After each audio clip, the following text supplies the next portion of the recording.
മലയൻകീഴും പരിസര പ്രദേശത്തുള്ളവർക്കൊക്കെ വൈകുന്നേരങ്ങൾ ചിലവഴിക്കാൻ പറ്റിയ ഒരു പാർക്കാണ് ഞാൻ നിങ്ങൾക്കായി പരിചയപ്പെടുത്തുന്നത്.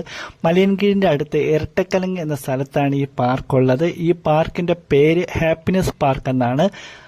ഇവിടുത്തെ ഒരു കുളം മലയൻകീഴ് ഗ്രാമപഞ്ചായത്ത് നവീകരിച്ച് ഇരുവശങ്ങളിലും ഇരിപ്പിടങ്ങളും നടപ്പാതകളും ഒക്കെ ഒരുക്കി അതിമനോഹരമാക്കിയ ഒരു പാർക്കാണിത്.